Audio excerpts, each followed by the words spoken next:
রসুল সহ 7 জন ছিলেন। এই 7 জন হলেন আল্লাহর হাবিব সাল্লাল্লাহু আলাইহি ওয়াসাল্লাম, আরেকজন হলেন বেলায়েতের বাদশাহ, যার কাছ থেকে বেলায়েতের আগমন হয়, মুশকিল কুশা শেরে খুদা হযরতে আলী রাদিয়াল্লাহু তাআলা আনহু। 3 নম্বরে যিনি ছিলেন আম্মা জান খাতুনে জান্নাত রাদিয়াল্লাহু তাআলা আনহা। এরপরে ছিলেন হযরতে জিবরাইল আলাইহিস সালাম, হযরতে মিকাইল আলাইহিস সালাম, এরপরে হযরতে ইমামে মকাম হাসান রাদিয়াল্লাহু তাআলা আনহু, হযরতে ইমাম হুসাইন রাদিয়াল্লাহু তাআলা আনহু। এই 7 জন উপস্থিত ছিলেন যখন এই আয়াতে পাক অবতীর্ণ করা হয়। আম্মা জান উম্মে সালমা রাদিয়াল্লাহু তাআলা আনহা সঙ্গে সঙ্গে দয়াল নবীর কদম মোবারকে আরজ করলেন, ইয়া রাসূলুল্লাহ, নবী গো, ওগো মায়ার নবীজি, আমি কি আপনার আহলে বায়াতের অন্তর্ভুক্ত? সুবহানাল্লাহ কোন দয়াল নবী আমার ডাক দিয়ে বলতেছেন, হে উম্মে সালমা, তুমি আমার স্ত্রী, এটা সত্য। আল্লাহ তাআলা তোমাকে জান্নাতের শুভ সংবাদ দিয়েছেন, এটাও সত্য। কিন্তু উম্মে সালমা রে, তুমি তো আমার আহলে বায়াতের অন্তর্ভুক্ত নও। সুবহানাল্লাহ কোন। চিন্তা করে দেখেন আমার ভাইয়েরা, খাতুনে জান্নাত রাদিয়াল্লাহু তাআলা আনহা এইখানের মধ্যে উপস্থিত, তা সত্ত্বেও দয়াল নবী বলতেছেন, উম্মে সালমা, তুমি আমার স্ত্রী, তুমি মুমিনদের মা, এটা সত্য। আল্লাহ তাআলা তোমাকে জান্নাতের শুভ সংবাদ দিয়েছেন, এটাও সত্য। কিন্তু উম্মে সালমা, তুমি আমার আহলে বায়াতের অন্তর্ভুক্ত নও। এই কথা শোনার সঙ্গে সঙ্গে আম্মা জান উম্মে সালমা রাদিয়াল্লাহু তাআলা আনহা জানতে চাইলেন, নবী গো, ইয়া রাসূলুল্লাহ, তাইলে কারা আপনার আহলে বায়াত? তখন মায়ার নবী, দয়ার নবী উপস্থিত সবার সামনে মৌলা আলীকে এক পাশে বসালেন, খাতুনে জান্নাতকে এক পাশে বসালেন। একটা রান মুবারকের মধ্যে হযরতে ইমাম হাসান রাদিয়াল্লাহু তাআলা আনহুকে বসাইলেন, আর একটা রান মুবারকের মধ্যে ইমাম হুসাইন রাদিয়াল্লাহু তাআলা আনহুকে বসাইয়া নবীজির শরীর মুবারকের মধ্যে একটা কালো রঙের চাদর মুবারক জড়ানো ছিল। এই কালো রঙের চাদর মুবারক দিয়া আমার নবীজি এই 4 জনকে আবৃত করে বলতেছেন, হে উম্মে সালমা, এ উপস্থিত যারা আছো সবাই শুনো, এরাই হলো আমার আহলে বায়াত। আল্লাহ রাব্বুল আলামিন এদের পবিত্রতাই বর্ণনা করেছেন। বন্ধুরা আমার, বাবাজিরা, সঙ্গে সঙ্গে উম্মে সালমা রাদিয়াল্লাহু তাআলা আনহা দয়াল নবীর কদম মুবারকে আরজ করলেন, নবী গো, ইয়া রাসূলুল্লাহ, আর কখনো পুনরায় এই প্রশ্ন আমি করব না, আমার বোঝা হয়েছে। নবী গো, আপনাদের ধন্য হোক, ইয়া রাসূলুল্লাহ, আহলে বায়াত ধন্য হোক। বন্ধুরা আমার, বাবাজিরা, এই বলিয়া উম্মে সালমা রাদিয়াল্লাহু তাআলা আনহা দয়াল নবীর কাছ থেকে জবাব পেয়ে গেলেন।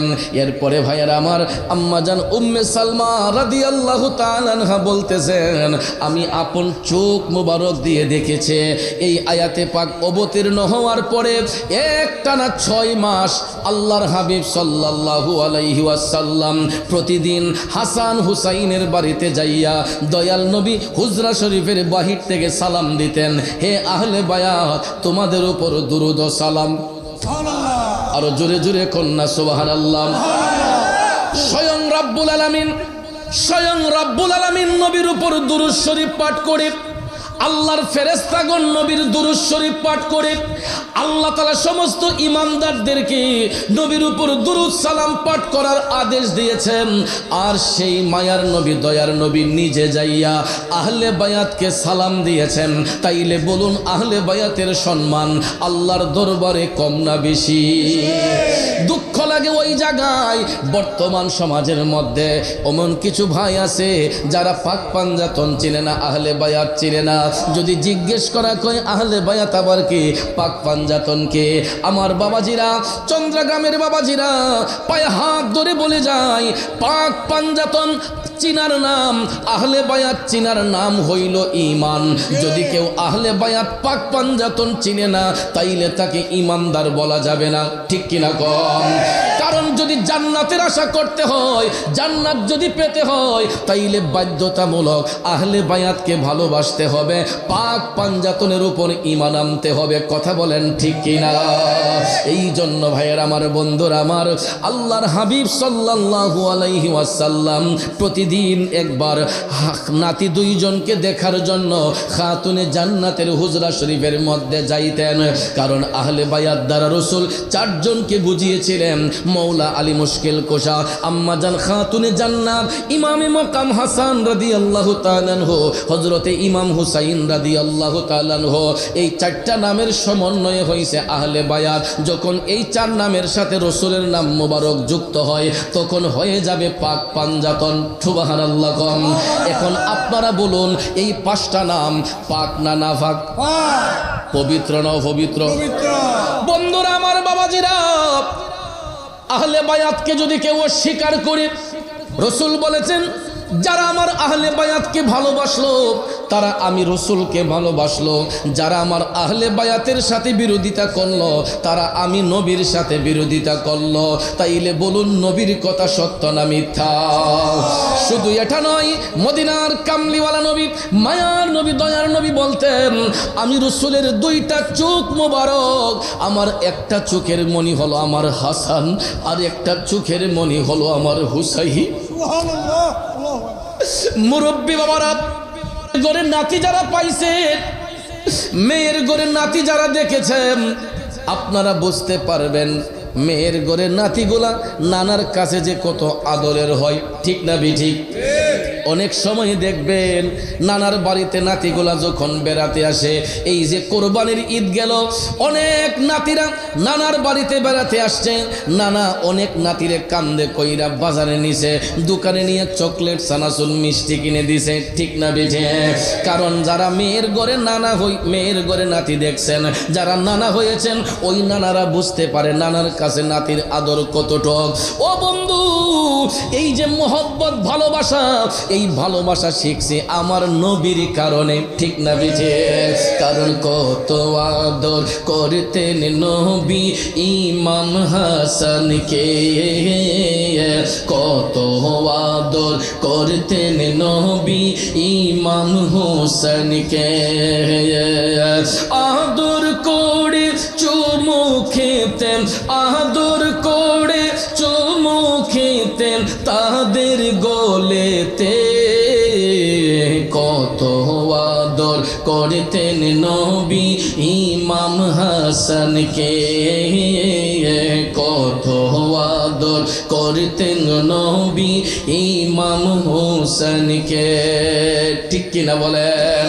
আমার বাবাজিরা, বন্ধুরা, হাদিস শরীফ প্রমাণ করি, প্রতিদিন আমার মদিনার কামলিওয়ালা নবী একটা নজর নাতি দুইজনকে দেখার জন্য মৌলা আলীর হুজরা শরীফের মধ্যে যাইতেন। মৌলা আলী যদি ঘরের মধ্যে নাও থাকতেন, আল্লাহর হাবিব খাতুনে জান্নাতকে বলতেন, ফাতেমা গো, আমার নাতি হাসান হুসাইন কোথায়? কারণ হাসান হুসাইন দুই ভাই, তারা সব সময় মাঠের মধ্যে খেলাধুলা করতেন। হঠাৎ একদিন আল্লাহর হাবিব সাল্লাল্লাহু আলাইহি ওয়াসাল্লাম নাতি দুইজনকে দেখার জন্য খাতুনে জান্নাতের হুজরা শরীফের মধ্যে যাইয়া বসলেন। দয়াল নবী আরজ করলেন, ফাতেমা, আমার নাতি হাসান হুসাইনকে ডাক দাও। দয়াল নবী বলার সঙ্গে সঙ্গে আম্মা জান খাতুনে জান্নাত যখন বললেন, হাসান হুসাইন রাহমাতাল লিল আলামিন নবী তোমাদেরকে তলব করেছেন। নবীর সংবাদ পাইয়া লাব্বাইক ইয়া রাসূলুল্লাহ বলে ইমাম হাসান হুসাইন আমার নবীর কদম মোবারকে এসে হাজির হইয়া যায়। বন্ধু, নাতি দুইজন নবীর কাছে আসলেন। আমার মদিনার কামলিওয়ালা নবী একটা রান মোবারকে ইমাম হাসানকে বসাইলেন, আরেকটা রান মোবারকে ইমাম হুসাইনকে বসাইলেন। দুই নাতিকে জড়াইয়া ধইরা আমার নবী একটা চুম্বন দেন ইমাম হাসানের গালে, আরেকটা চুম্বন দেন ইমাম হুসাইনের গালে। একটা চুম্বন ইমাম হাসানের গালে, আরেকটা চুম্বন ইমাম হুসাইনের গালে। এক পর্যায়ে দয়াল নবীজি ইমাম হুসাইনকে জড়াইয়া ধইরা ঢেকরাইয়া ঢেকরাইয়া আমার নবীর চোখের পানি পড়তেছে।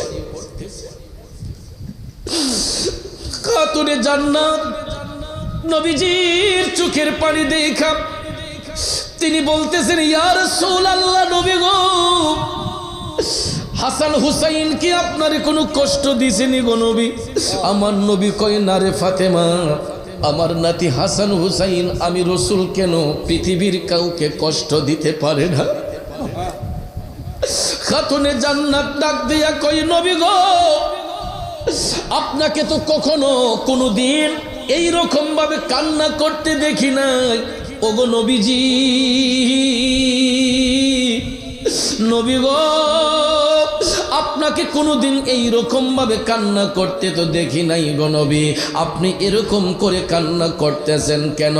তখন দয়াল নবী আবেগপ্লুত কণ্ঠে ডাক দিয়া বলতেছে, ও ফাতেমা, টেনশন করো না, চিন্তা করো না, আমার নাতি হুসাইনকে আজ থেকে 50 বছর পরে, কত বছর? দেখেন কারবালা হবে কোন সময়, নবীর কাছে সংবাদ ছিল কোন সময়। রসুল বলতেছেন, ফাতেমা গো, আজ থেকে 50 বছর পরে কারবালা নামক প্রান্তরে আমার উম্মতের মধ্যে কিছু জাহেল উম্মত আমার নাতি হুসাইনের গলার মধ্যে ছুরি চালাইবে। জানি না কেমন করে ছিলেন নবী সোনার মদিনায়, কিভাবে ইয়েজিদের দোল হুসাইনের গলায় তলোয়ার চালায়। হে হুসাইন নবীজির আওলাদ, সালাম জানাই মোরা তোমায়। ও বন্ধু, কারবালা সংগঠিত হওয়ার 50 বছর আগে আমার নবীর কাছে সংবাদ ছিল কি ছিল না? ছিল। অনেক মূর্খ বিয়াদবরা কয়, নবীর নাতি হুসাইন কারবালায় শহীদ হইব, রসুল যদি জানতেন ফিরাইলেন না কেন? আরে মূর্খ বিয়াদবের দলেরা, যদি ইমাম হুসাইন কারবালায় শহীদ না হইতো আজকে আমরা হুসাইনি আদর্শ পাইতাম না। যদি হুসাইন কারবালায় শহীদ না হতেন আজকে সত্য মিথ্যার পার্থক্য বুঝতাম না। যদি ইমাম হুসাইন কারবালায় শহীদ না হইতেন তাইলে আল্লাহর ওলিদের মাজার যারা ভাঙতেছে এদেরকে আমরা চিনতাম না। কথা বলেন ঠিক কিনা? কারণ সব মুসলমান মুমিন নয়। কালেমা পড়লে মুসলমান পরিচয় দেওয়া যায়, কিন্তু কালেমা পড়লে মুসলমান পরিচয় দিতে পারবেন বাজার। কিন্তু মুসলমান দুই ভাগে বিভক্ত, কিছু মুসলমান হবে মুমিন, কিছু মুসলমান হয় মুনাফিক। কিছু মুসলমান মুমিন, কিছু মুসলমান মুনাফিক। মুমিন মুসলমান যারা হয় এদের জবান এবং দিল এক থাকে, আর মুনাফিক বেঈমান যারা হয় এরার মুখের মধ্যে একটা থাকে, অন্তরের মধ্যে আরেকটা থাকে। কথা বলেন ঠিক কি না? মুমিনদের জবান এবং দিল থাকে এক, আর মুনাফিকদের মুখ এবং দিল এক থাকে না। এদের জবানে একটা, অন্তরে আরেকটা। কথা বলেন ঠিক কিনা? এগুলার বাস্তবতা আমি নিজে ফেস করেছি। আপনারা এটার মধ্যে পড়ছেন কিনা আমি জানি না। গত কিছুদিন আগেও আমি এই রকম একটা সমস্যার সম্মুখীন হয়েছিলাম। তা আমি একটা জায়গায় প্রোগ্রামে গিয়েছি, চতুর্দিকে বাতিল ফেরকা, চতুর্দিকে বাতিল ফেরকা। তার ভিতরে যেই ভদ্রলোক মাহফিল করবেন ওনার আব্বাজান একজন আল্লাহর ওলি, ওনার আব্বাজানের ইসালে সওয়াব উপলক্ষে তিনি ওরস মাহফিলের আয়োজন করেছেন। এখন সব বক্তা যেতে পারবে মুরাশাব ছাড়া, মুরাশাব ছাড়া সব বক্তা যেতে পারবে। এক পর্যায়ে তারা বলল যে হুজুরের আলোচনা আপনারা শুনবেন, তারপরে কিছু বইলেন। তখন আমি যখন গেলাম, যাবার পরে দেখি 4-5 জন মাওলানা সাহেব তারা আমার সাথে আইসা বসলেন। আমার পানের বাটা থেকে পান খাইছে। হুজুর আপনার বাটার পানটা খাই। আমার পানের বাটা থেকে পান খাইছে, আমার সাথে বৈশা কথা বলছে যে আপনার আলোচনায় তো কোনো উগ্রতা পাই না, কাউকে ইঙ্গিত করে কথা বলেন না, এত সুন্দর আলোচনা আপনি করেন, আমাদের কাছে খুব পছন্দ হয় ভাই। তো যাক, সুন্দর করে আলোচনা করেন, আমরা থাকবো, কোনো টেনশন করেন না। আমি মাহফিলে আসলাম, মাহফিলে শালি বসছি, নবীজিকে শুধু দুরুদ সালাম দিয়েছি। দুরুদ সালাম দিয়ে ওয়াজ করতে না করতেই দেখি প্যান্ডেলের বাহিরে অনেক ঝগড়া। দেখেন মুনাফিকের চরিত্রটা কেমন। আমি কবর হাসর নিয়ে আলোচনা করছি বাজান, ওখান থেকে প্রশাসন ব্রাহ্মণ সদরে ফোন দিয়েছে, তাদের যে জেলা সদরে ফোন দিয়েছে, টেলিফোন দিয়েছে যে আপনাকে কটাক্ষ করে মোরার সাহেব এমন বক্তব্য দিয়েছে, এখানে অনেক মারমুখী অবস্থা, আপনি তাড়াতাড়ি প্রশাসন পাঠান। 5-6 গাড়ি প্রশাসন পুলিশ তারা এখানে চলে গেছে, গিয়া দেখে কিছুই না। তাইলে চিন্তা করেন, যারা আমার সঙ্গে বসলো, আমার বাটা থেকে পান খেলো, তারপর এরা মুনাফিকি করেছে। বন্ধুরা আমার, বাবাজিরা আমার সাথে এটা নতুন নয়। আজ থেকে 1500 বছর আগে কারবালার ময়দানে ওই সমস্ত মুনাফিকের দলেরা দয়াল নবীর আওলাদ ইমাম হুসাইন রাদিয়াল্লাহু তাআলা আনহুর সাথে বিশ্বাসঘাতকতা করেছিল, ঠিক না বেঠিক? কারণ মুনাফিক এদের জবানে থাকে একটা, এদের দিলে থাকতে আরেকটা। এদের জবান এবং দিল এক নয়, কিন্তু মুমিন ব্যক্তি যারা হয় এদের জবান এবং দিল এক হয়ে যায়, ঠিক না বেঠিক? আমার নবীর ইমানের দাবি ছিল কারবালায় হুসাইন শহীদ হবে। হুসাইন শহীদ হলে কি হবে? ইমাম হুসাইন মরানা জিন্দা, জোরে কোন মরানা জিন্দা। যার জ্বলন্ত প্রমাণ আল্লাহর কোরআন খুলে দেখুন, সূরা বাকারার মধ্যে আল্লাহ তাআলা স্পষ্ট করে বলেছেন, বিসমিল্লাহির রহমানির রহিম,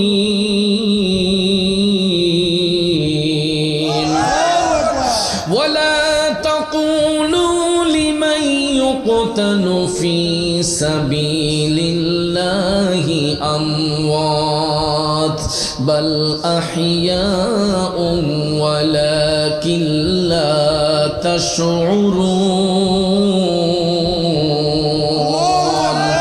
আল্লাহ বলেন, হে জগৎবাসীরা শুনো, যারা আমি আল্লাহর পথে শহীদ হইয়া যায়, যাদের জীবনটা আমি আল্লাহর পথে বিলিয়ে দেয়, আল্লাহ কয় জগৎবাসীরা তোমরা তাদেরকে মৃত বলিও না, বাল আহইয়াউ ওয়ালাকিন লা তাশউরুন, এরা জীবিত, তোমরা এদের সম্পর্কে জানো না। তাইলে কোরআনে আল্লাহ কয় যারা আল্লাহর পথে জীবন উৎসর্গিত করে এরা জিন্দা, আর আমাদের দেশের কিছু কিছু মোল্লা মুন্সিরা কয় তারা নাকি ময়রা পচ্চা গল্লা শেষ। জোরে কোন না নাউজুবিল্লাহ, আরো জোরে কোন নাউজুবিল্লাহ। বাবাজিরা আমার, মুনাফিক বেঈমান যারা হয় এরা সব সময় মিথ্যার আশ্রয় নিয়ে চলে, আর মুমিন ব্যক্তি যারা হয় এরা সব সময় সত্য প্রচার করে। আল্লাহর হাবিব কারবালা সংগঠিত হওয়ার 50 বছর আগেই খাতুনে জান্নাতকে সংবাদ দিয়েছেন এবং রাসূল বলেছেন, ফাতেমা তোমরা কোনোদিন আমার নাতি হাসান হুসাইনকে কষ্ট দিও না। আমার নবী কামলিওয়ালা বলছে, ফাতেমা আমার হাসান হুসাইন কষ্ট পাইলে আমি কষ্ট পাই, আমার হাসান হুসাইন দুঃখ পেলে আমি রাসূল দুঃখ পাই। তাইলে যাদেরকে কষ্ট দিলে আমার দয়াল নবী কষ্ট পায়, এই ইমাম হুসাইনকে যারা কতল করেছে, আপনারা বলুন এরা কি নবীর উম্মতের দাবিদার ছিল না? এরা হিন্দু না মুসলমান ছিল? ইমাম হুসাইনের গলা মুবারকে যারা ছুরি চালিয়েছে এরা হিন্দু না খ্রিস্টান? এরা ছিল মুসলমান। এরা হিন্দু নয়, এরা বৌদ্ধ নয়, এরা খ্রিস্টান নয়, এরা ইহুদি নয়, এরা নাসারা নয়, এদের পরিচয় ছিল মুসলমান। এদের মধ্যে দাড়িওয়ালা ছিল, টুপিওয়ালা ছিল, জুব্বাওয়ালা ছিল, বড় বড় মুফতি ছিল, আলেম ছিল, হাফেজ ছিল, কারি ছিল, কিন্তু সব কিছু ছিল, কিন্তু এদের মধ্যে একটা জিনিস ছিল না। ওই জিনিসটার নাম কি? আরো জোরে। ইমানের পথে অবিচল থেকে আমার মরণ যেন হয়, ইমানের পথে অবিচল থেকে আমার মরণ যেন হয়, ঠিক কিনা কর? ওই মুনাফিকদের সব কিছু ছিল, একটা জিনিস ছিল না, সেটার নাম হলো ঈমান। এই জন্য আমার চন্দ্রগ্রামের বাবাজিরা দাড়ি টুপি জুব্বা কুর্তা আসকন লাগাইলেই আলেম মৌলবি হওয়া যায় না গো। আলেম হওয়া যায় কিন্তু ইমানদার হওয়া যায় না, ঠিক না বেঠে? এই জন্য বাজান আমার বন্ধুরা, আমার পায়ে হাত ধরে বলবো, ইমানের দাম বহুরে বাজান। যদি ইমানদার হতে চাও, আল্লাহকে ভয় করো, নবীর উপরে ঈমান আনো, পাক পাঞ্জাতনের গোলামি করো, তাইলে দেখবেন সব রাস্তা পরিষ্কার। আর যারা আহলে বায়াত পাক পাঞ্জাতনকে অস্বীকার করে, যারা সুফিবাদের বিরুদ্ধে চলে, এদের কারণেই দেখবেন সমাজের মধ্যে বিশৃঙ্খলা হয়।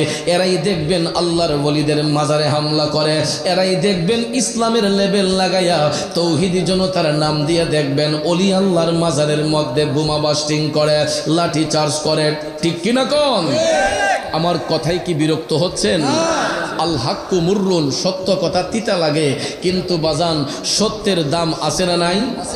জোরে কোন আছে না নাই? কারণ তিতা জিনিসের মূল্য বেশি। তো আমি প্রায় মাহফিলে বলি, দেখবেন খাবারের টেবিলে বসলে আগে সবাই বিচারে করল্লা নিয়ে আসে। তো করল্লা জিনিসটা কি খুব বেশি মিষ্টি? তিতা না মিঠা? যদিও জিনিসটা তিতা হয়, এটার গুণগত মান ভালো না খারাপ? এটা লিভার পরিষ্কার করে, কথা কোন ঠিক কিনা? এটা লিভারের জন্য ভালো। এই জন্য ডাক্তার সাহেবের কাছে গেলে কয় একটু বেশি করল্লা খাইয়েন, তিতা শাক খাইয়েন, নিম পাতার রস খাইয়েন, কথা কোন ঠিক কিনা? এবং পরামর্শ দেয় বাড়ির দক্ষিণ পার্শ্বে জায়গা থাকলে একটা নিম গাছের চারা লাগাইয়েন, কারণ নিম গাছ যদিও তিতে হয়, এটার বাতাসটা স্বাস্থ্যসম্মত হয়, কথা কোন ঠিক কিনা? এই জন্য বাজান আল হাক্কু মুররুন, সত্য কথা তিতা, কিন্তু সত্যটাকে ভালোবাসবেন বাজান। সত্যের কোনো মৃত্যু নাই, সত্যের কোনো ভয় নাই, সত্য চিরন্তন সত্য। এই জন্য ইমাম হুসাইন সত্যের উপর অটল থেকে নিজের জীবনটাকে উৎসর্গ করে দিয়া কারবালার ময়দানে ইমাম হুসাইন রক্তে লাল হয়েছেন, এরপরও ইমানটা বিক্রি করেন নাই, কথা বলেন ঠিক না বেঠে? এই জন্য বাজান আল্লাহর হাবিব সাল্লাল্লাহু আলাইহি ওয়াসাল্লাম বলেছেন, যারা আমি রাসূলকে, যারা আমার আহলে বায়াতকে ভালোবাসলো, তারা আমি রাসূলকে ভালোবাসলো। যারা আমার আহলে বায়াতের সাথে বিরোধিতা করলো, তারা আমি নবীর সাথে বিরোধিতা করলো। অর্থাৎ আহলে বায়াতকে যারা ভালোবাসলো, এরা রাসূলকে ভালোবাসে। আহলে বায়াতকে যারা বিরোধিতা করে, এরা নবীর সাথে বিরোধিতা করে। তাইলে বলুন, আমরা আহলে বায়াতের ভালোবাসা চাই কি চাই না? বন্ধু, আহলে বায়াতকে ভালোবাসা, পাক পাঞ্জাতনকে ভালোবাসা, একজন ব্যক্তি আল্লাহর বান্দা থেকে বন্ধু হয়েছিলেন। ওনার নাম হচ্ছে হযরতে জুনাইদ বুগদাদি রহমাতুল্লাহ আলাইহি। জুরে জুরে কন্যা সুবহানাল্লাহ। জুনাইদ বুগদাদির নাম অবশ্যই আপনারা শুনেছেন, বাগদাদ বুগদাদি বলা হয়। ওনার মূল নাম হচ্ছে জুনাইদ। তো এই জুনাইদ বুগদাদির জীবনী পড়ে দেখবেন, উনি এত বড় পাণ্ডিত্যের অধিকারী ছিলেন না। উনি এত বড় পাণ্ডিত্যের অধিকারী ছিলেন না। আগেকার যুগে রাজা বাদশার দরবারে বলি খেলা হইতো। বলি খেলা মানে কি জানেন? কুস্তি লড়াই হইতো। রাজা বাদশার দরবারে কুস্তি লড়াই হইতো। তো জুনাইদ বুগদাদি অনেক বড় একজন পালোয়ান ছিলেন, কুস্তিওয়ালা বীর ছিলেন। উনি বাদশার অধীনে চাকরি করতেন। বাদশাহ তাকে নিয়ে অনেক, বাগদাদের বাদশাহ তাকে নিয়ে অনেক গর্ববোধ করত যে এমন কোনো পালোয়ান নাই আমার জুনাইদকে কুস্তির ময়দানে হারাতে পারবে। তো দেখবেন প্রত্যেকটা মানুষের একটা না একটা গুণ থাকে, ঠিক না ঠিক? মানুষ যত কিছুই করুক, প্রত্যেকটা মানুষের এক একটা গুণ থাকে। জুনাইদ বুগদাদির একটা গুণ ছিল, তিনি আওলাদে রসুলকে ভালোবাসতেন, নবীর বংশকে সম্মান করতেন। সুবহানাল্লাহ বলেন। বাবাজিরা আমার, গভীর মনোযোগ। জুনাইদ বুগদাদি বাদশার অধীনে উনি কুস্তিওয়ালা বীর ছিলেন। বাদশা প্রায় সময় তার রাজ দরবারের মধ্যে কুস্তির খেলা আয়োজন করত। আমার বাহাদুর জুনাইদকে যদি কেউ হারাতে পারো, তাকে 10,000 দিরহাম পুরস্কার প্রদান করা হবে। এই ঘোষণা বাগদাদের অলিতে গলিতে ছড়ে গেল। বাগদাদের অলিতে গলিতে যখন ছড়ে গেল, দেখা যায় এমন একটা জায়গার মধ্যে এই আহ্বানটা গেছে, ওই এলাকার মধ্যে একজন আওলাদের রাসূল বাস করতেন। তবে ওই নবীর বংশের আওলাদ, উনি একদম দেখতে চিকন ছিলেন, শরীরের মধ্যে কোনো এনার্জি ছিল না, তিনি দেখতে খুবই দুর্বল ছিলেন। কেন জানেননি? উনি কাজ করতে পারতেন না, শরীরটা দুর্বল হওয়ার কারণে, অসুস্থ হওয়ার কারণে শরীরের মধ্যে কোনো এনার্জি নাই, তিনি কাজ করতে পারে না। এই জন্য কারো কাছে গিয়ে ভিক্ষাও করতে পারেন না, হাত পাততে পারেন না। কারণ যারা সৈয়দ বংশের মানুষ, নবীর বংশের আওলাদ যারা, তাদের জন্য ভিক্ষা করা হারাম, সদকা খাওয়া হারাম, ফেতরা খাওয়া হারাম। এই কারণে নবীর বংশের আওলাদের রাসূল ভদ্র মানুষ, তিনি নীরবে নিস্তব্ধে পেটের ক্ষুধায় কাতর হইয়া আল্লাহর জিকির করছেন, নবীর উপর দুরূদ শরীফ পড়তেছেন। এই উসিলা করে তিনি যখন দুরূদ শরীফ করতেছেন, হঠাৎ করে দেখা যায় বাগদাদের অলিতে গলিতে এলান শোনা যায়, আগামীকাল বাদশার অধীনে বিরাট বড় কুস্তি হবে। ওই কুস্তির ময়দানে জুনাইদ বাগদাদিকে যে হারাইতে পারবে তাকে 10,000 দিরহাম পুরস্কার প্রদান করা হবে। সংবাদটা যখন নবীর বংশের আওলাদের কানের মধ্যে এসে পৌঁছালো, ওই নবী বংশের আওলাদ রাসূল ভাবলেন, আমি তো জুনাইদের সাথে কুস্তি লইয়া জয়লাভ করতে পারবো না, তবে শুনেছি জুনাইদ নবীর বংশের আওলাদকে তাজিম করে ভালোবাসে, আমি যদি একটা বার কুস্তির ময়দানে গিয়া জুনাইদের কানের মধ্যে পৌঁছাতে পারি, আমি আওলাদ রাসূল, হয়তো জুনাইদ বাগদাদি আমার ইজ্জত করবে, নবীর বংশের আওলাদ হওয়ার কারণে আমাকে সম্মানিত করবে। সুবহানাল্লাহ। এই বুক বড় আশা নিয়া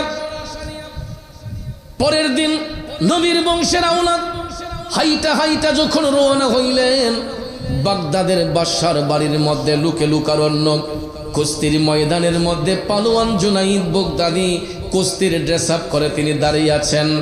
এমন সময় দেখা যায় 3 দিনের ক্ষুধার্ত চিকন দুর্বল নবীর বংশের আওলাদ যাইয়া এই মাজলিসের মধ্যে গিয়ে উপস্থিত হয়েছেন। হঠাৎ করে বাদশা ডাক দিয়া বলতেছে, আসনি রে, এমন কোন বাহাদুর আসনি আমার জুনাইদকে হারাতে পারবা? এমন কোন বাহাদুর আসনি আমার জুনাইদের সঙ্গে কুস্তি লড়বা? বাগদাদের এলাকার বড় বড় পালোয়ানরা এরা যখন দাঁড়ায়, জুনাইদ বাগদাদি যখন কোমরে হাত দিয়া দাঁড়ায়, বড় বড় পালোয়ানরা মাথাটা নিচু করে ভয়ে পলাইয়া চলে যায়। আল্লাহু আকবার।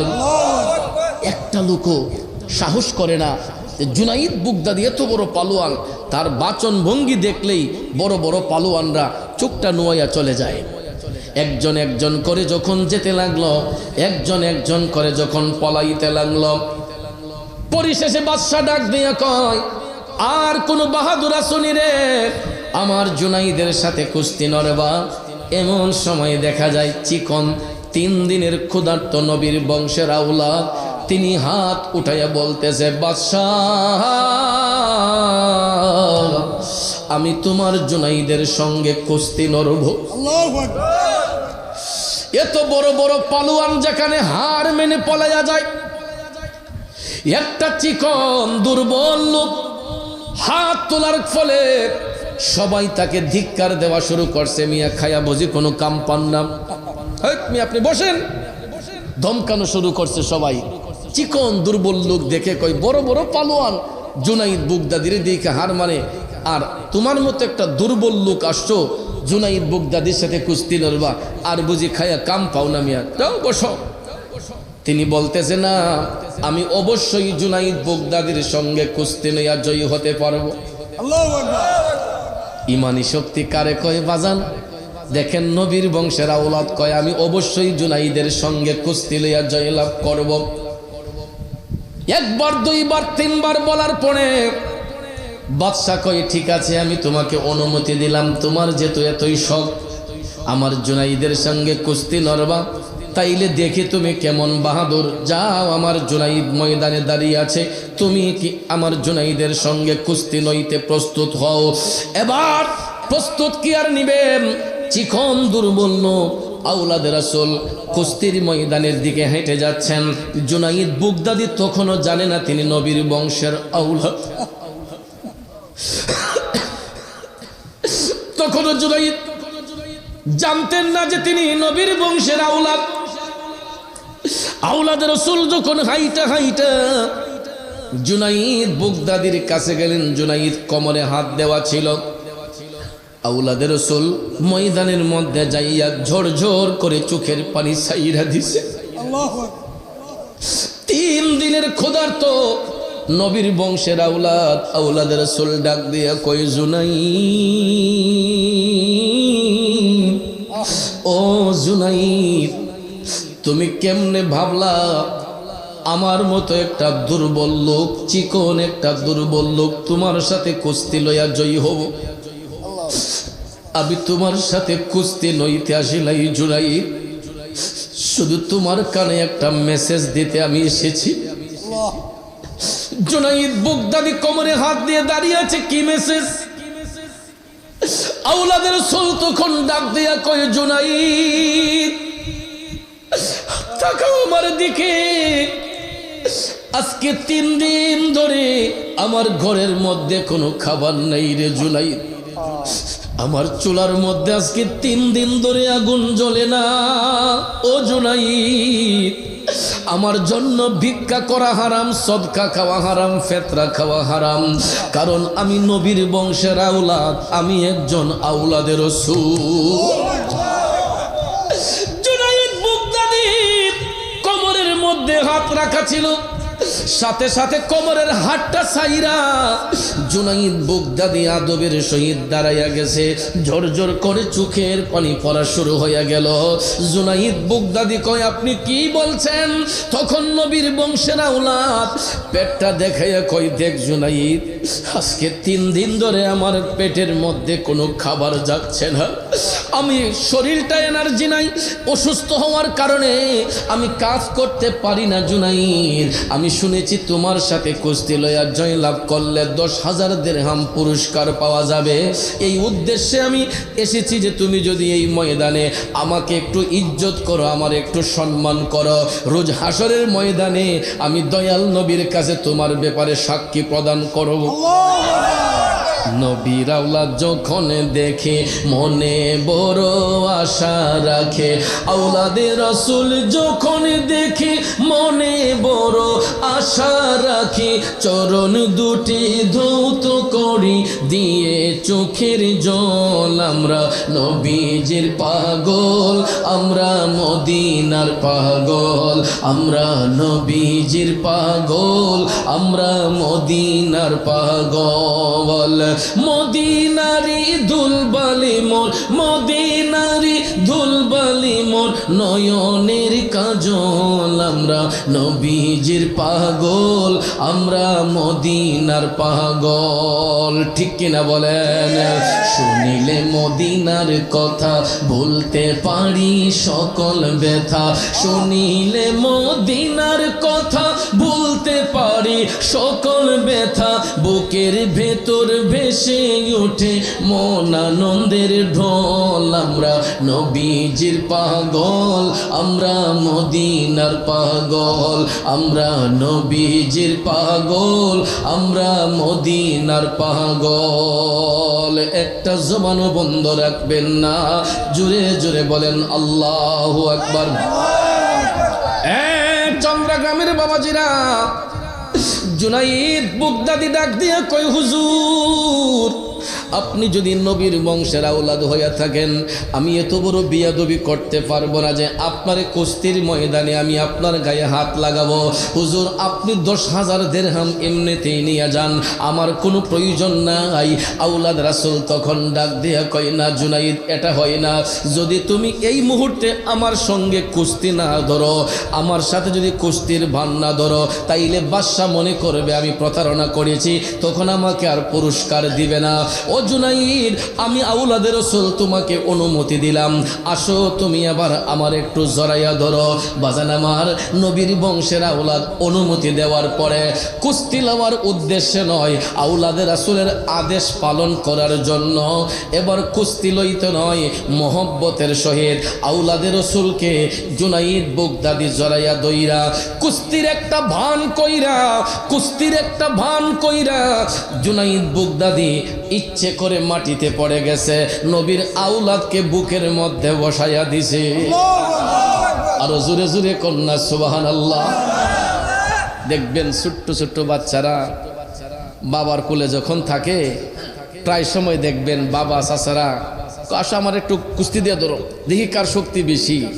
ছোট বাচ্চাদেরকে দেখবেন কুস্তি নিয়ে ধরলে এরা চেষ্টা করে নিচে ফেলাইবার জন্য, বাপ চাচারা কি করে তখন ইচ্ছে করে পইরা যায় তার উপরে তুলে না তোমার শক্তি বেশি, তুমি জয়ীছ। কথা কোন ঠিক না ঠিক?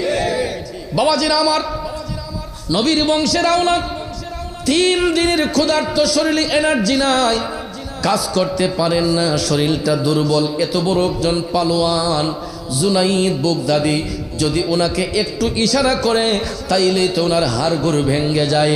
কিন্তু জুনাইদ বাগদাদি কুস্তির একটা ভান্দইরা ইচ্ছে করে মাটিতে পড়ে গেছে, বাস নবীর আওলাদকে বুকের মধ্যে বসাইয়া দিছে। বাদশা ডাক দিয়া কই মানি না, এই কুস্তি আমি বিশ্বাস করি না। একটা চিকন দুর্বল লোকের কাছে, একটা চিকন দুর্বল লোকের কাছে আমার জুনাইদ কখনো হাঁটতে পারে না। আমি এই কুস্তি মানি না, এটা আমি বিশ্বাস করি না। পুনরায় আমি আবার কুস্তি দেখতে চাই। গ্যালারিতে লুকারণ্য সবাই বলতেছে আমরা আবার দেখতে চাই। একবার তো নবীর বংশের আওলাদ জিতে গেছেন, জুনাইদ বাগদাদি জিতাইয়ে দিছে। বাদশা কয় আমি আবার দেখতে চাই। দ্বিতীয়বার এবার আবার দেখা যায় জুনাইদ বাগদাদি নবীর আওলাদকে অনুরোধ করতেছে, কয় হুজুর একবারই তো আপনার জরাইয়া দইরা বিয়াদবি হইছে, আবার কি ধরবো? আওলাদ রাসূল বললেন যদি না ধরো আমি পুরস্কার থেকে বঞ্চিত হব।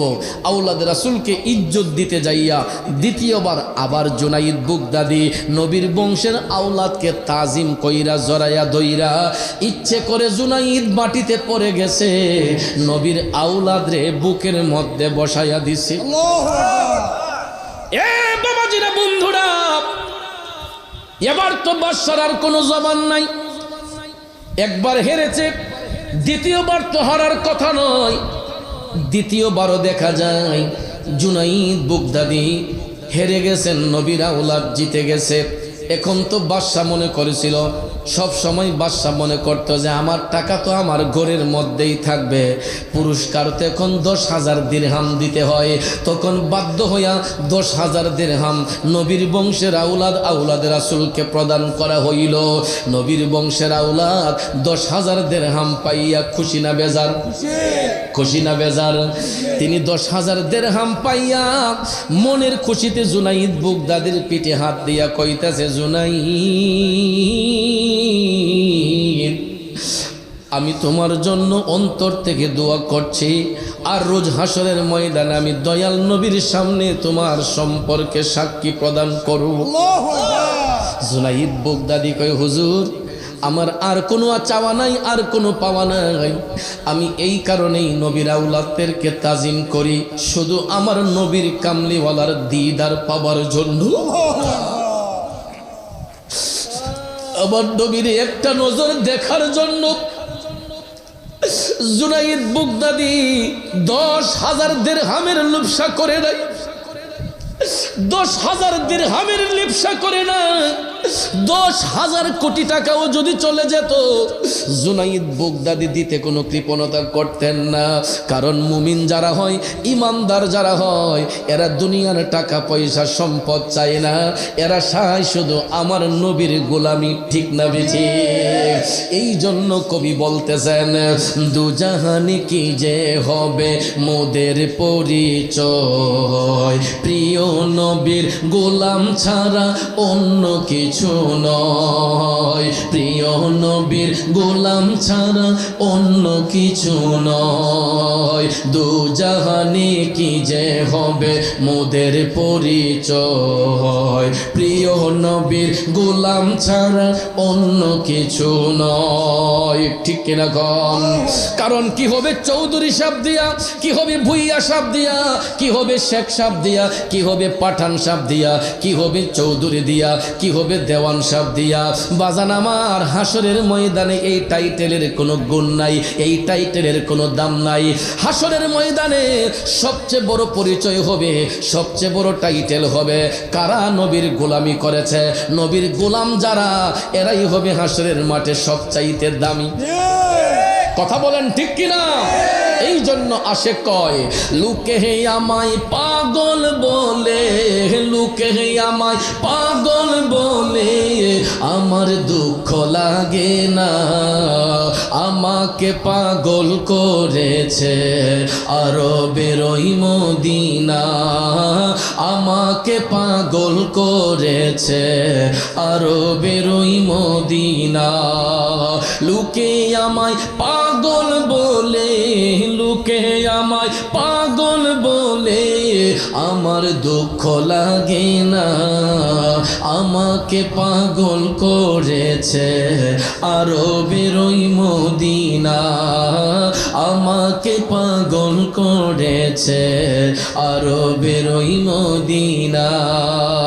ঠিক কিনা কোন জগতের বন্ধুরা রে,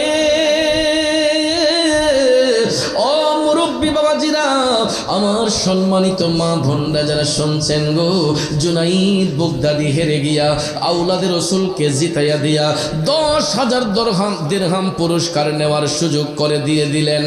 এবার জুনাইদ বাগদাদি মাথাটা নিচু করে বাদশার বাড়ির ভিতরে যখন প্রবেশ করতেছেন, বাদশা ডাক দিয়া কয়, জুনাইদ দাঁড়াও, যেখানে আছো সেখানে দাঁড়িয়ে থাকো, একটা কদমও দরবারের ভিতর ঢুকবা না। নাউজুবিল্লাহ। কোন জুনাইদ বাগদাদি স্তব্ধ হয়ে গেলেন। বাদশা ডাক দিয়া কই, তোমার মতো পালোয়ান আমার এই রাজ্যে আর প্রয়োজন নাই। তুমি একটা চিকন দুর্বল লোকের কাছে হাইরা আমার মান সম্মান সব ধুলাই মিশাইয়া দিছো। জুনাইদ, আমি ভাবতেও পারি নাই তুমি একটা চিকন লোকের কাছে কুস্তিতে হেরে যাইবা। জুনাইদ, একটা দুর্বল লোকের কাছে যদি তুমি হাঁটতে পারো, তাইলে তুমি এখন থেকে আর কোনোদিন কার সঙ্গে কুস্তি লইয়া জয়লাভ করতে পারবা না। তোমাকে আমার আর প্রয়োজন নাই, যাও, যেখানে আছো সেখান থেকে আমার দরবার থেকে বের হইয়া যাও। জুনাইদ বাগদাদির চাকরি শেষ হইয়া গেছে। নবীর আওলাদকে সম্মান দেওয়ার কারণে জুনাইদ বাগদাদি দুনিয়ার বাগদাদের বাদশার কাছে অপমানী হয়েছেন। কোনো সমস্যা আছে? কারণ একজন দুনিয়ার বাদশার কাছ থেকে অপমান পাইলে কি হবে? জুনাইদ বাগদাদি তো এমন একজন বাদশার কাছে সম্মানিত হয়ে গেছে, যিনি হলেন বাদশারও বাদশা। এই জন্য কবি লিখেছেন, মোহাম্মদ মোস্তফা নবী সাল্লাল্লাহু আলা, তিনি বাদশার বাদশাহ কামলিওয়ালা, তিনি বাদশার বাদশাহ কামলিওয়ালা। মোহাম্মদ মোস্তফা নবী সাল্লাল্লাহু আলা, তিনি বাদশার বাদশাহ কামলিওয়ালা, তিনি বাদশার বাদশাহ মদিনাওয়ালা। ঠিক কিনা বলেন? ও বন্ধু, দুনিয়ার বাদশার কাছ থেকে অপমান পাইয়া জুনাইদ বাগদাদি হাইটা হাইটা তার আপন বাড়িতে চলে গেলেন। বাড়িতে যাইয়া জুনাইদ বাগদাদি তিনি আপন ঘরের মধ্যে তিনি নবীর আওলাদের কথা ভাবতে ভাবতে তিনি ওনার আপন ঘরের মধ্যে যখন ঘুমের ঘরে চলে গেলেন, ঘুমের ঘরে চলে যাওয়ার পরে গো, রাত যখন নিশি হইয়া গেছে, রাত যখন নিশি হইয়া গেছে, জুনাইদ বাগদাদি ঘুমের ঘরে স্বপ্নে দেখে আমার মদিনার কামলিওয়ালা নবীজি জুনাইদ বাগদাদির স্বপ্নের ঘরে আইসা হাজির হইয়া গেছে। এ বন্ধু, জুনাইদ বাগদাদি স্বপ্নে দেখতেছে দয়াল নবী স্বপ্নের ঘরে হাজির। সুবহানাল্লাহ কইতেন। আপনারা বলেন, নবী দেখলে লাভ না লস? কেমন লাভ রে বাজান? স্বপ্নে হোক বাস্তবে হোক, যে একবার আমার নবীর দিদার পাইব গো, জাহান্নামের আগুন তার জন্য হারাম হইয়া যায়। আরে নবীর দিদার যাদের নসিব হয়েছে, নিশ্চিত জান্নাতি তারা হয়েছে। পরকালে তাদের কোনো ভয় নাই, ইচ্ছে জাগে চুমু খেতে সোনালি রওজায়। খারাপ লাগতেছে ভাইয়েরাম, জুনাইদ বাগদাদি আমার নবীর দিদার পাইলেন। স্বপ্নের ঘরে রাসূল বলতেছেন, জুনাইদ তুমি আমার আওলাদকে সম্মান দিয়েছো, তুমি আমার আওলাদকে ইজ্জত করেছো, এই জন্য আমি রাসূল তোমাকে ইজ্জত করতে এসেছি। সুবহানাল্লাহ। সম্মান দিলে সম্মান পাওয়া যায়নি বাজান। নবীর আওলাদ পৃথিবীর যেই কোনো প্রান্তে থাকুক না কেন, আমার রাসূলের নজর মোবারক আছে না নাই? আমরা যারা বসে আছি, নবীজির নজর মোবারক আছে না নাই? এই বিশ্বাস যার থাকবে সেই হবে ইমানদার। আর এই বিশ্বাসের মধ্যে যে নড়চড় করবে যে রাসূল দেখেন না, আমাদেরকে দেখতে পান না, সঙ্গে সঙ্গে তার ঈমান নষ্ট হয়ে যায়। কথা বলেন ঠিক না বেটি? আমার বাবাজিরা, জুনাইদ বাগদাদি স্বপ্নে দেখেন রাসূল এসে বলতেছেন, জুনাইদ তুমি আমার আওলাদকে ইজ্জত করেছো, আমি রাসূল তোমাকে ইজ্জত দিতে এসেছি, বলো জুনাইদ তুমি কি চাও? জুনাইদ বাগদাদি কয়, নবী গো এর চাইতে বেশি পাওয়ার আর কি আছে গো নবী?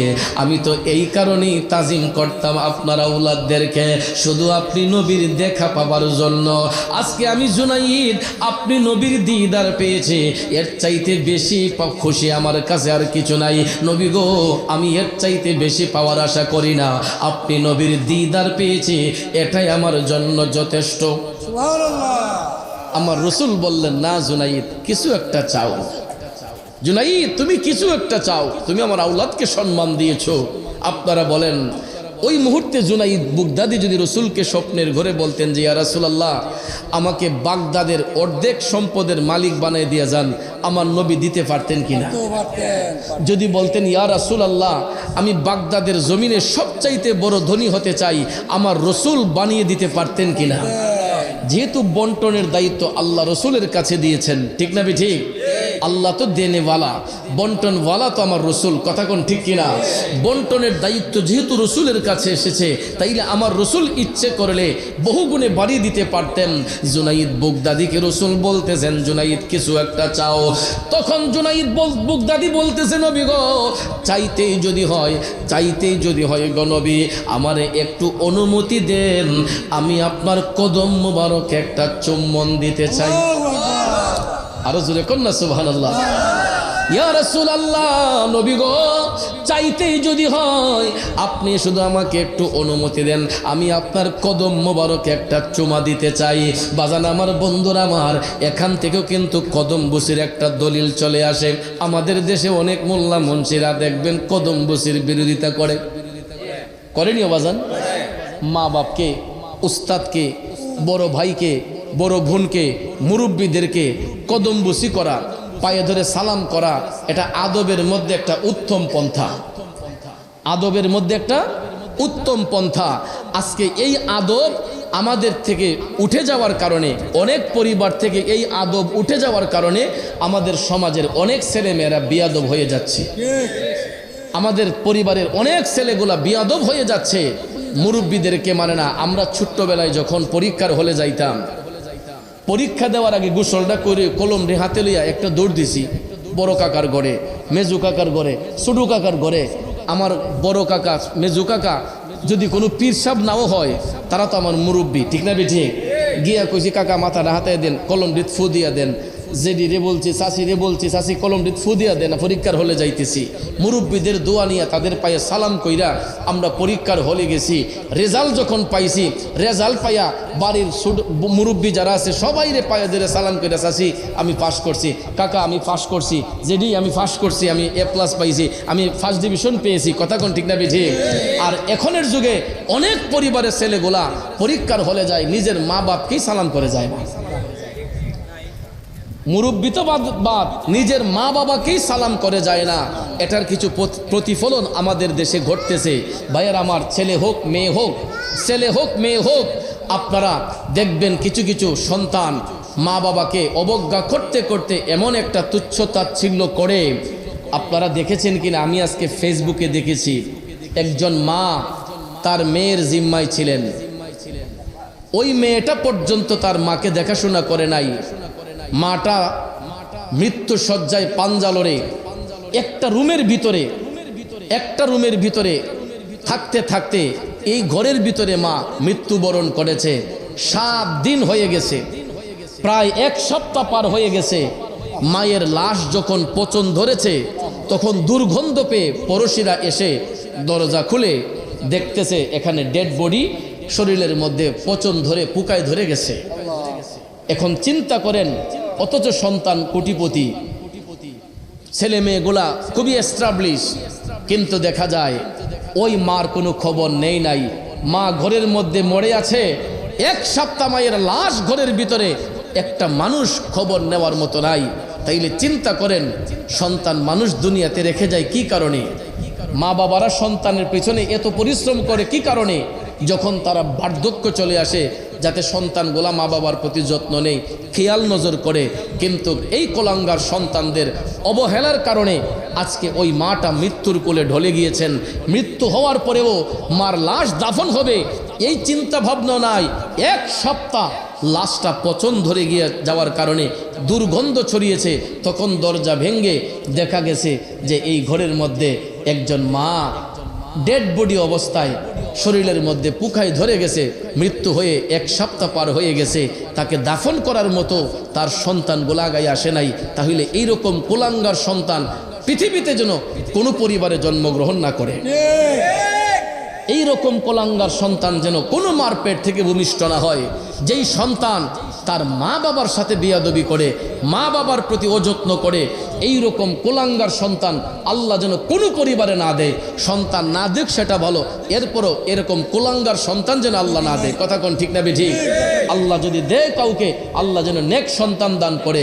আর বিশেষ করে ভাইয়ের আমার, বর্তমানে যারা অভিভাবক হয়েছে, আপনাদের পায়ে হাত ধরে আমি অনুরোধ করে বলে যাব যে বাচ্চাগুলোকে আদব শিখাবেন।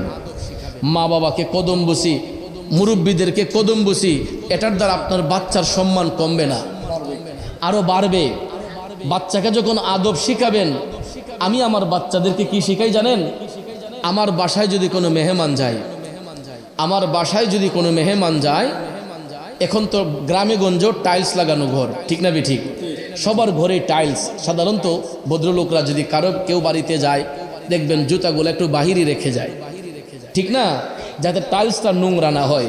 তো আমার বাসায় মেহমান যদি যায়, জুতাটা বাহিরে রেখে গেলে আমি আমার ছেলেদেরকে শিক্ষা দিয়েছি যে ভদ্রলোকের করো, তোমার হুজুরকে কদমবুসি করো, তোমার আব্বু তোমার বড় চাচাকে সালাম করো, বলার সাথে সাথে যেন বাচ্চাটা তার বাবার আদেশ মান্য করে চলে।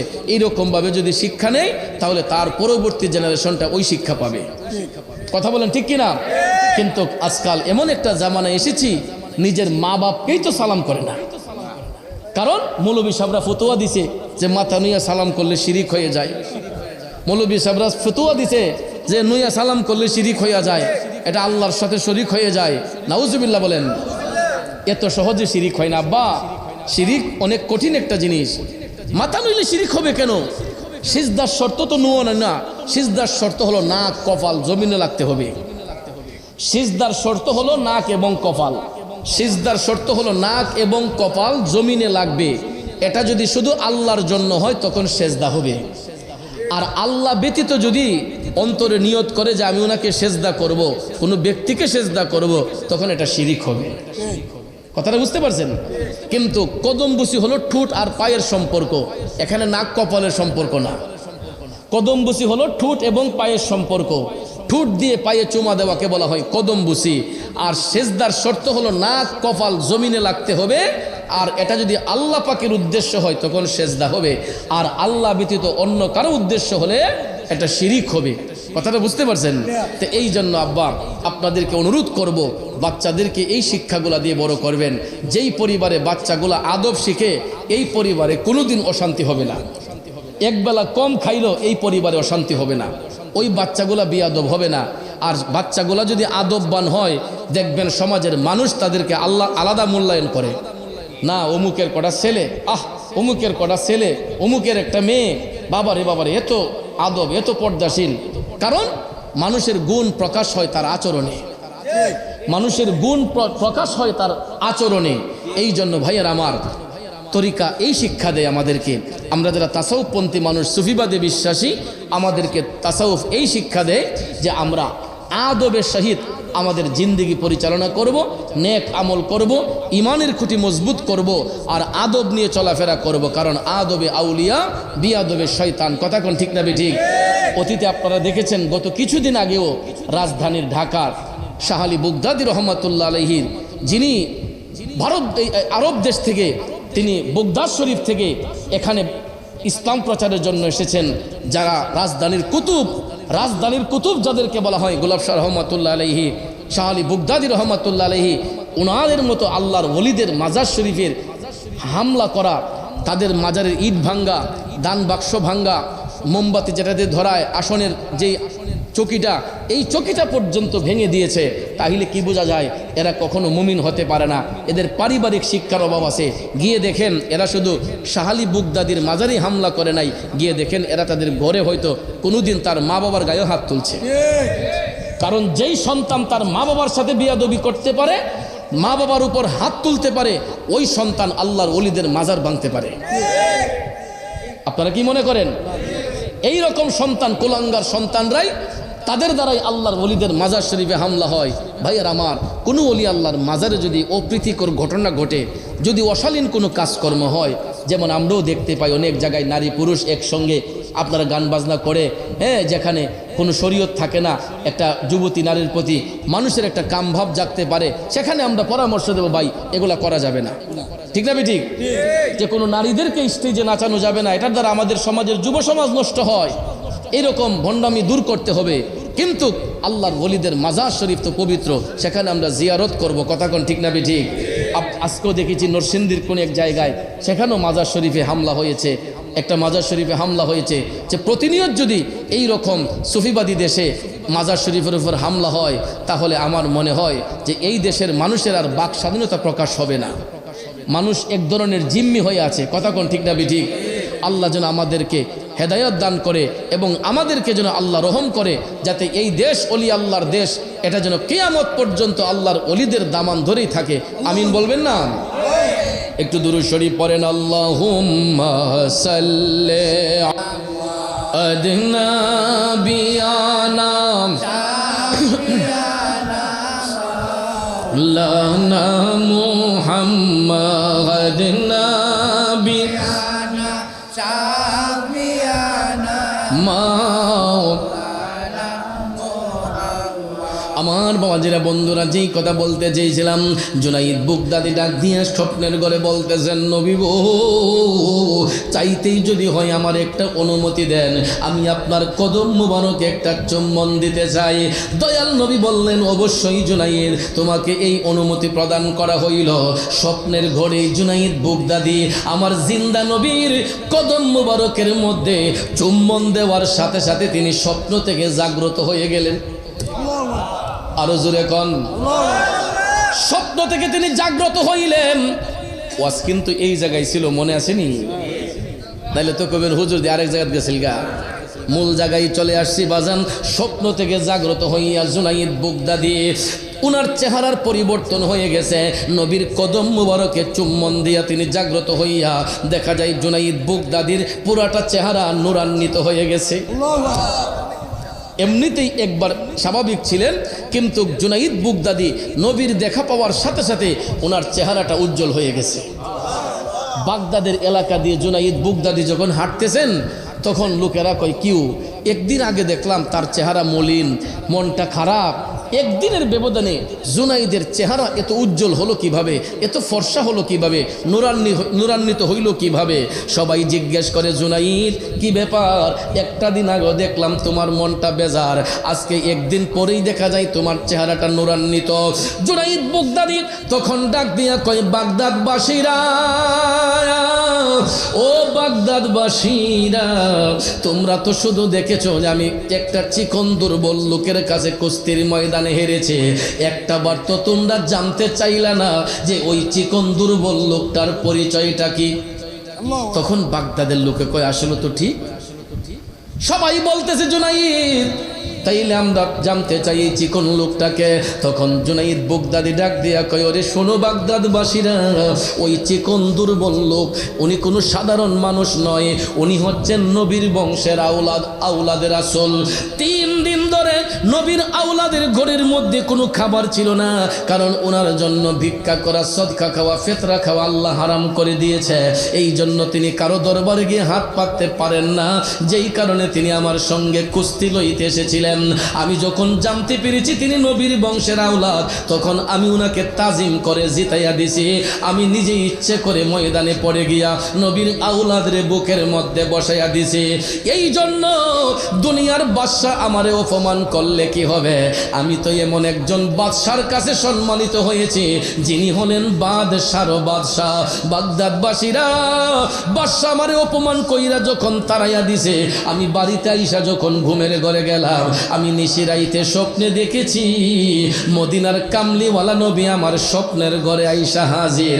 আমি আমার জিন্দা নবীজির কদম মোবারকের মধ্যে চুম্বন দেওয়ার সুযোগ পেয়েছি। হয়তো নবীর কদমে চুম্বন দেওয়ার কারণে আল্লাহ রাব্বুল আলামিন আমার চেহারাটা নূরান্বিত করেছে। তখন বাগদাদবাসীরা কয়, তাইলে নিশ্চিত জুনাইদ তুমি যেই কথা বলেছো আর যেই কাহিনী আমরা দেখছি, নবীর আওলাদকে সম্মান দিয়েছো, অবশ্যই রসুলের দেখা তুমি পাইতে পারো। তখন বাগদাদবাসী যারা ছিল সবাই আইসা জুনাইদ বুগদাদির কাছে কয়, জুনাইদ তুমি আমাদেরকে তোমার সাথে রাখো, তোমার যে আমল আমাদেরকে সেই আমল শিক্ষা দাও, আমরা এখন থেকে তোমাকে আমরা নেতা মেনে চলতে চাই। জুনাইদ বুগদাদি বললেন, আরে ভাই আমি তো একজন সাধারণ সিম্পল জিন্দেগি কাটাই, আপনারা আমার জন্য দোয়া করেন আমি যাতে আমার লক্ষ্যে পৌঁছাতে পারি। এরপরও ভাইয়ের আমার জুনাইদ বুগদাদি হুজরাতে আসলে দেখা যায় 5 জন 10 জন করে আইসা তার ঘরের মধ্যে ভিড় জমিয়ে ফেলেন। এক পর্যায়ে জুনাইদ বুগদাদি চিন্তা করলেন যে এখানে তো আমার ইবাদতের ব্যাঘাত ঘটে, কারণ তিনি প্রতিদিন আমার রসুলের দিদার পাইতেন। এখন মানুষজন আইসা যখন ভিড় করে তখন তো ওনার ইবাদতের মধ্যে বিঘ্নতার সৃষ্টি হয়। তখন তিনি একটা নির্জন জায়গার মধ্যে চলে গেছেন, মানুষ তাকে খুঁজে পায় না, একদম নীরব নিস্তব্ধ একটা নির্জন জঙ্গলার মধ্যে জুনাইদ বুগদাদি যাইয়া সেখান থেকে তিনি প্রতিনিয়ত আমার রসুলের সঙ্গে রুহানি কালেকশন ফিট করে তিনি আমল বন্দেগি করতেন। করতে করতে করতে ভাইয়ের আমার জুনাইদ বুগদাদি অনেক বড় মাপের একজন আল্লাহর বন্ধু হয়ে গেলেন। চিল্লাইয়া কন্যা সুবহানাল্লাহ। তো এই জন্য আজকে জিনাদের স্মরণে মাহফিল হচ্ছে। ভাইয়ের আমার একজন হলো হজরতে শাহ খুশু ফকির রহমতুল্লাহ আলাইহি, নুরুল ইসলাম ভাইয়ের আব্বা, নুরুল ইসলাম সাহেবের আব্বাজান। আরেকজন হলেন হজরতে শাহ সোনা পাগলা রহমতুল্লাহ আলাইহি। এদের সম্পর্কে আইসা আমি যতটুকু শুনলাম, তারা সবসময় অলি আল্লাহর গোলামি করতেন, তারা সবসময় আল্লাহর ওলিদের পায়রবি করতেন। কারণ ভাইয়ের আমার মুরব্বীর একটা কথাই বলে, সৎসঙ্গে স্বর্গবাস, অসৎ সঙ্গে সর্বনাশ। ঠিক না ঠিক? সঙ্গ যদি ভালো হয় অনেক সময় খারাপ লোকটাও ভালো হয়ে যায়, আর সঙ্গ যদি খারাপ হয় ভদ্রগরের সন্তানটাও নষ্ট হয়ে যায়। এই জন্য সম্পর্ক যদি করতেই হয় একজন আল্লাহওয়ালা লোকের সঙ্গে করবেন। ভালো যদি বাসতে হয় একজন আল্লাহওয়ালা লোককে ভালোবাসবেন, একজন নেককার মানুষের সঙ্গে ভালোবাসার সম্পর্ক করবেন। এই ভালোবাসা শুধু দুনিয়াতে নয়, আখেরাতে গিয়ে এটার গুণাগুণ প্রকাশ হবে, যেটা আজকে প্রকাশ হয়েছে।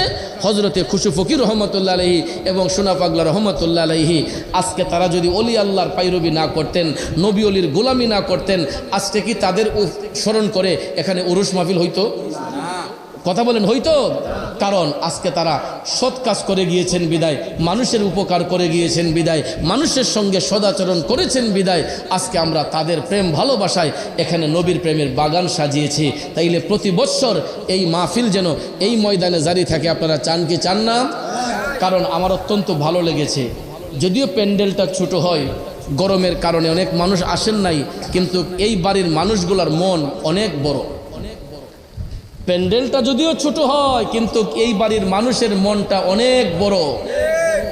আমি আসার পর থেকে দেখতেছি তাদের যে আতিথেয়তা, তাদের যে আন্তরিকতা, ভালোবাসা, শুধু নুরুল ইসলাম ভান্ডারী ভাই নয়, ওনার পরিবার, ওনার ছেলে মেয়েরা, প্রত্যেকটা মানুষের যে শালীনতা, নমনীয়তা, ভদ্রতা, এটাই তো ভাইয়ের আমার মুমিনদের লক্ষণ। একটা পরিবার যদি সৎভাবে চলে, একটা পরিবার যদি ভালোভাবে চলে, তাহলে ভাইয়ের আমার আরও অনেক মানুষ অনেক কিছু শিখতে পারে। কথা কোন ঠিক না ঠিক? এরকম ভাবে যেন আমরা সবাই মিলেমিশে চলতে পারি আর এই মাহফিল যেন সবসময় জারি থাকে আপনারা সেই দিকে দৃষ্টিপাত রাখবেন। আজকে লম্বা কথা না বলে আমরা একটু জিকির করব, একটু লম্বা করে জিকির করব, যেহেতু অনেক তরিকাপন্থী মানুষ আছে। জবান খোলে লা ইলাহা এক সাথে লা ইলাহা ও লা ইলাহা ও লা ইলাহা লা ইলাহা ইল্লাল্লাহু মুহাম্মাদুর রাসূলুল্লাহ সাল্লাল্লাহু আলাইহি ওয়াসাল্লাম। সবাই আদবের সহিত তাজিমের সহিত একটা জবানও বন্ধ না রেখে সবাই জবানটাকে খুলিয়া উঁচু কণ্ঠে আদবের সহিত আমার সাথে আর একটু জিকির করুন। ইসমে জাত আল্লাহ আল্লাহ আল্লাহ আল্লাহ আল্লাহ আল্লাহ আল্লাহ আল্লাহ আল্লাহ আল্লাহ আল্লাহ আল্লাহ আল্লাহ আল্লাহ আই মোহাম্মদ কামলিওয়ালা আই রে আমার বুকে আই আই মোহাম্মদ কামলিওয়ালা আই রে আমার বুকে আই আল্লাহ আল্লাহ আল্লাহ আল্লাহ ডাকে যে তোর পাগলেরা শান্তি দে মোর কলি যায় আই মোহাম্মদ কামলিওয়ালা আই রে আমার বুকে আয় আল্লাহ আল্লাহ আল্লাহ আল্লাহ আল্লাহ আল্লাহ আল্লাহ আল্লাহ চাঁদ সূরজার গ্রহ তারা জিন ইনসানের ফেরেশতারা চাঁদ সূরজার গ্রহ তারা জিন ইনসানের ফেরেশতারা দিন রজনী চাইছে তারা দয়াল রে দিন রজনী চাইছে তারা ফুল তুলে দিতে গলায় আই মোহাম্মদ কামলিওয়ালা আই রে আমার বুকে আয় আল্লাহ আল্লাহ আল্লাহ আল্লাহ আল্লাহ আল্লাহ আল্লাহ আল্লাহ ফকির দরবেশ বাদশাহ ওলি দুলিতে সেই ফুলের কলি ফকির দরবেশ বাদশাহ ওলি দুলিতে সেই ফুলের কলি কাঁদে লইয়া ভিক্ষার ঝুলি দয়াল রে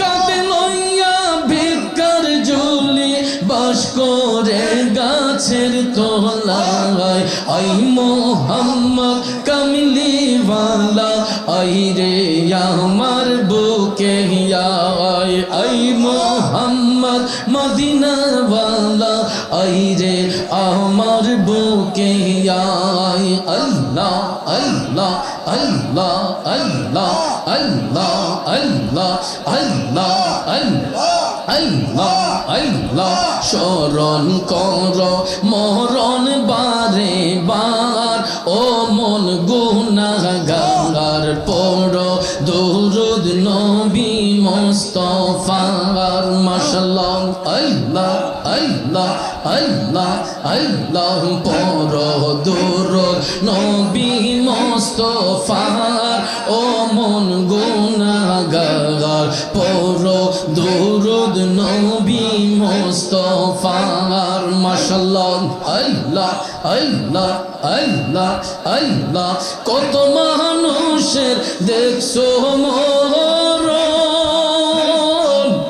তবু কি আর হয় না রে শরণ আল্লাহ আল্লাহ আল্লাহ আল্লাহ ছাড়তে হবে একদিন তোমার সংসার ও মন গুনাহগার পড়ো দুরূদ নবী মুস্তাফার মাশাআল্লাহ আল্লাহ আল্লাহ আল্লাহ আল্লাহ আল্লাহ আল্লাহ পর দূর নবী মুস্তাফার ও মন গুনাহগার পর দূর নবী মুস্তাফার মাশাআল্লাহ আল্লাহ আল্লাহ আল্লাহ আল্লাহ আল্লাহ আল্লাহ আল্লাহ আল্লাহ মুর্শিদ নামে এত মধু মুর্শিদ নামে এত মধু খাইলে মধু ফুরাই না আমার মন হইয়াছে দেওয়ানা মাশাআল্লাহ আল্লাহ আল্লাহ আল্লাহ আল্লাহ মুর্শিদ নামে এত যে মধু আমারে কইরাছে জাদু মুর্শিদ নামে এত যে মধু আমারে কইরাছে জাদু নিদান কালে মুর্শিদ বিনে নিদান কালে মুর্শিদ বিনে অন্য কিছু চাহি না আমার মন হইয়াছে দেওয়ানা মারহাবা আল্লাহ আল্লাহ আল্লাহ আল্লাহ আল্লাহ আল্লাহ আল্লাহ আল্লাহ আল্লাহ মুর্শিদ পরশ মনি গলুহা রে বানাইলো কাঞ্চা সোনা মুর্শিদ পরশ মনি গলুহা রে বানাইলো কাঞ্চা সোনা আল্লাহ আল্লাহ আল্লাহ আল্লাহ আল্লাহ আল্লাহ আল্লাহ আল্লাহ মুর্শিদ পরশ মনি গলুহা রে বানাইলো কাঞ্চা সোনা মুর্শিদ চরণ মূল্যধন সময় থাকতে চিনলাম না লুহা রে বানাইলো কাঞ্চা সোনা আল্লাহ আল্লাহ আল্লাহ আল্লাহ আল্লাহ আল্লাহ আল্লাহ আল্লাহ মুর্শিদ নামটি যে করছে সাধন বিনা দুধে দই পাতিয়া তুইলা সে মাখন আমার মুর্শিদ নামটি যে করছে সাধন বিনা দুধে দই পাতিয়া তুইলা সে মাখন মারহাবা সেই মাখন করিলে ভকরে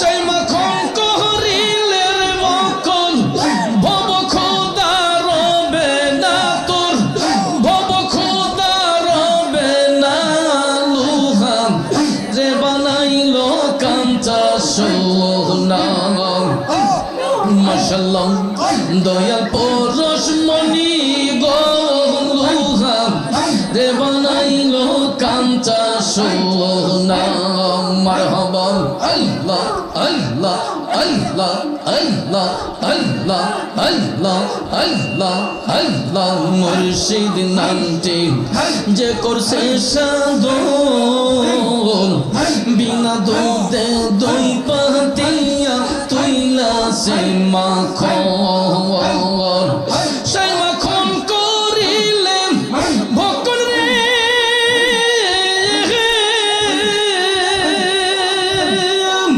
সেই মাখন করিলে রে ভকন ভব খোদা রবে না লুহা রে বানাইলো কাঞ্চা সোনা দয়াল পরশ মনি গলুহা রে বানাইলো কাঞ্চা সোনা মারহাবা মারহাবা হৃদ কোমলে যখন ফুটবে ফুল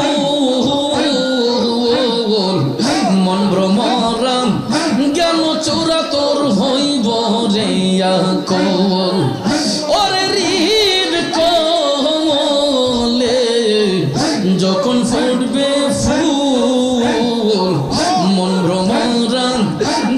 চূড়া তোর হইব রে কবল মাশাআল্লাহ দেখলে ছবি পাগল হবি রে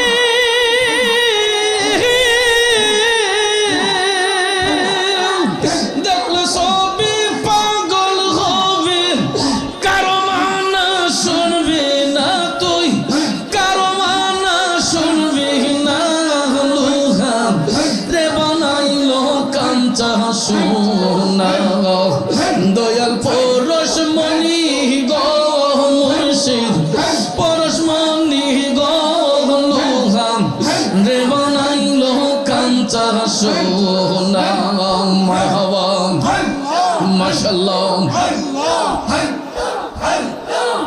মুর্শিদ পরশমণি গো লোহা রে বানাইলো কাঞ্চা সোনা মারহাবা আল্লাহ আল্লাহ আল্লাহ আল্লাহ আল্লাহ আল্লাহ আল্লাহ আল্লাহ আল্লাহ আল্লাহ আল্লাহ আল্লাহ আমি মরলে তুমি দেখা যাইও ও প্রাণের মুর্শিদ গো আমি মরলে তুমি দেখা যাইও মাশাআল্লাহ আমি মরলে তুমি দেখা যাইও ও মানের মুর্শিদ গো আমি মরলে তুমি দেখা যাইও মাশাআল্লাহ গোলাপের জল না ছিটাইও রে তুমি গোলাপের গোলাপের জল না ছিটাইও রে তোমার পায়ের ধুলি দিও ও প্রাণের মুর্শিদ গো আমি মরলে তুমি দেখা যাইও মারহাবা আমি মরলে তুমি দেখা যাইও ও প্রাণের মুর্শিদ গো আমি মরলে তুমি দেখা যাইও মাশাআল্লাহ আল্লাহ আল্লাহ আল্লাহ মুর্শিদ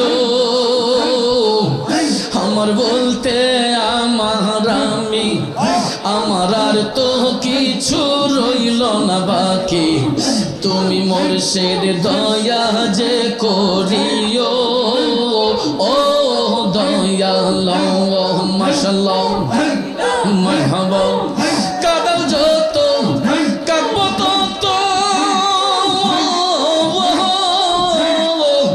কাদাও তোমার ইচ্ছের মতো গো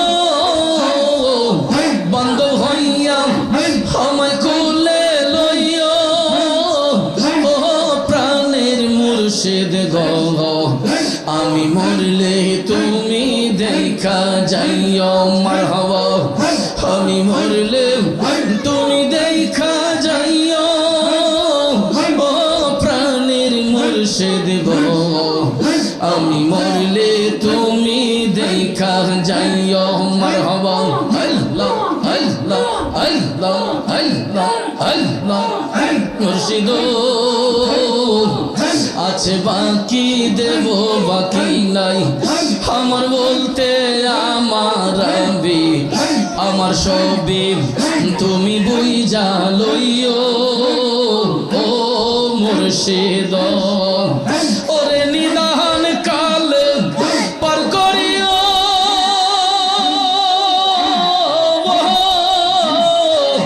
তুমি মুর্শিদ আমার হইও গো তুমি নিদান কাল পার করিও তুমি মুর্শিদ আমার হইও গো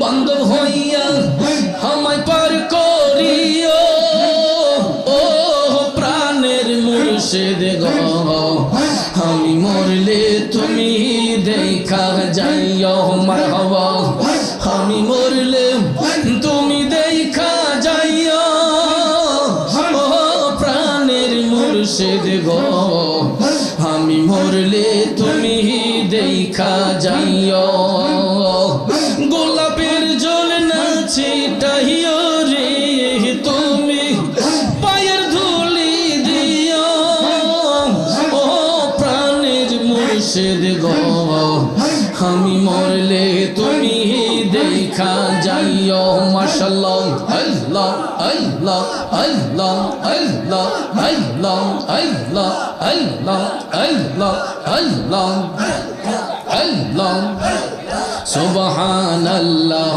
আলহামদুলিল্লাহ লা ইলাহা ইল্লাল্লাহ সুবহানাল্লাহ আলহামদুলিল্লাহ লা ইলাহা ইল্লাল্লাহ লা ইলাহা ইল্লাল্লাহ লা ইলাহা ইল্লাল্লাহ বালাগাল উলা বিকামালিহি কাশাফাদ দুজা বিজামালিহি حسنت جميع خصاله صلوا عليه وآله بلغ العلا بكماله كشف الدجى بجماله حسنت جميع خصاله صلوا عليه وآله الله الله الله الله لا إله إلا الله لا إله إلا الله لا إله إلا الله لا إله إلا الله محمد رسول الله صلى الله عليه وسلم لا